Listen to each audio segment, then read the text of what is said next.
Hello friends, இந்த வீடியோவில் நம்ம எல்லாருக்கும் ஃபேவரட்டான ஸ்வீட் ரெசிபி பீட்ரூட் ஹல்வா எப்படி செய்கிறதுன்னு பார்க்க போகிறோம். இந்த வீடியோவை பார்க்குறதுக்கு முன்னாடி இந்த சேனலை இது வரைக்கும் நீங்கள் சப்ஸ்கிரைப் பண்ணலன்னா சப்ஸ்கிரைப் பண்ணுங்கள். கூடவே இருக்கிற பெல் சிம்பிளையும் மறக்காமல் கிளிக் பண்ணுங்கள். நாங்கள் போடுற வீடியோஸ் எல்லாம் உங்களுக்கு அப்டேட் ஆகும். ஃபஸ்ட்டு உங்களுக்கு தேவையான அளவு பீட்ரூட்டை நீங்கள் துருவி வச்சுக்கோங்க. நாங்கள் 2 கப் அளவுக்கு பீட்ரூட் துருவி வச்சுருக்கோம். உங்களுக்கு எந்த அளவுக்கு வேணுமோ அந்த அளவுக்கு நீங்கள் துருவி வச்சுக்கோங்க. ரொம்ப பெருசாக இல்லாமல் சின்ன ஹோல்ஸ் இருக்கிறதா பார்த்து நீங்கள் துருவி வச்சுக்கோங்க. ஃபஸ்ட்டு ஒரு கடாயில் நெய் சேர்த்திக்கோங்க. நெய் முதல்ல நம்ம 3லேருந்து 4 டேபிள் ஸ்பூன் சேர்த்திக்கலாம். அதுக்கப்புறமா நம்ம கடைசியில் கொஞ்சம் நெய் சேர்த்திக்கலாம். இப்போ 4லேருந்து 5 ஸ்பூன் அளவுக்கு நெய் சேர்த்திருக்கோம். நெய் சேர்த்துனதுக்கப்புறமா இதில் நம்ம முந்திரியை போட்டு ஃப்ரை பண்ணி எடுத்து வச்சுக்கலாம். இது நம்ம டேஸ்ட்டுக்காக தான் சேர்த்துறோம். உங்களுக்கு எந்த அளவுக்கு வேணுமோ அந்த அளவுக்கு நீங்கள் சேர்த்திக்கோங்க. முந்திரி நல்லா கோல்டன் ப்ரௌனாக ஃப்ரை பண்ணி எடுத்துக்கலாம். இப்போ முந்திரி ஓரளவுக்கு கோல்டன் ப்ரௌனாக ஃப்ரை ஆயிடுச்சு. இதுக்கப்புறமா உங்களுக்கு தேவைப்பட்டால் நீங்கள் இதில் திராட்சை சேர்த்திக்கலாம். இதில் உங்களுக்கு எந்த நட்ஸ் பிடிக்குமோ அதை நீங்கள் சேர்த்திக்கலாம். மெயினாக அதில் முந்திரி திராட்சை நல்லாயிருக்கும். இப்போ நம்ம ஃப்ரை பண்ணியாச்சு. இதை ஒரு பிளேட்டில் எடுத்து வச்சுக்கலாம். இப்போ நம்ம ஃப்ரை பண்ணியாச்சு. நெக்ஸ்ட்டு நம்ம துருவி வச்சுருந்த பீட்ரூட்டை நம்ம சேர்த்திக்கலாம். இது 2 கப் அளவுக்கு பீட்ரூட் இருக்குது.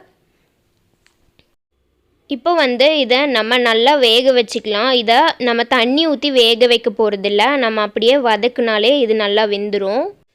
இது வேகிறதுக்கே கொஞ்சம் டைம் எடுக்கும். மினிமம் 10லேருந்து 20 நிமிஷம் வரைக்கும் ஆகும். அது வரைக்கும் நம்ம கலந்து விட்டுட்டே தான் இருக்கணும். இப்போ பார்த்தீங்கன்னா கிட்டத்தட்ட நம்ம 10 நிமிஷம் வரைக்கும் வேக வச்சுருக்கோம். ஆனால் இன்னும் கொஞ்சம் வேகணும். இதை சாப்பிட்றப்ப நம்மளுக்கு நல்லா சாஃப்டாக இருக்கணும். அப்போ தான் ஹல்வா நல்லாயிருக்கும். நீங்கள் எடுத்து சாப்பிட்டு பாருங்கள். அது வரைக்கும் நீங்கள் வேக வைங்க. பாருங்கள், இந்த மாதிரி எங்களுக்கு சாஃப்டாக வேகிறதுக்கு கிட்டத்தட்ட 15லேருந்து 20 நிமிஷம் ஆச்சு. இதுக்கப்புறமா தேவையான அளவு சர்க்கரை சேர்த்திக்கோங்க. நாங்கள் 2 கப்புக்கு 1 கப் அளவுக்கு சர்க்கரை சேர்த்திருக்கோம். இது 2 கப் பீட்ரூட் இருந்தது. நீங்கள் எந்த கப்பில் எடுக்கிறீங்களோ அதே கப்பில் நீங்கள் 1 கப் அளவுக்கு சர்க்கரை சேர்த்திக்கோங்க. சப்போஸ் நீங்கள் இனிப்பு அதிகமாக விரும்பி சாப்பிட்றதா இருந்தால் இன்னும் கொஞ்சம் கூடுதலாக சேர்த்திக்கோங்க. இப்போ பாருங்கள், அந்த சர்க்கரையெல்லாம் நல்லா இழுத்துருச்சு. பீட்ரூட்டில் இனிப்புத்தன்மை இருக்கிறதுனால இந்த சர்க்கரையே நமக்கு போதுமான அளவாக இருக்கும். இந்த ஸ்டேஜில் இதில் கொஞ்சமாக மில்க் பவுடர் சேர்த்திக்கலாம். இது ஆப்ஷனல். நீங்கள் விருப்பப்பட்டால் இதில் மில்க் பவுடர் சேர்த்திக்கலாம். இது ஒரு ஃப்ளேவருக்காக தான் சேர்த்துறோம். இப்போது இது கொஞ்சம் அந்த மில்க் பவுடரெல்லாம் கரையிற வரைக்கும் நம்ம மிக்ஸ் பண்ணிக்கலாம்.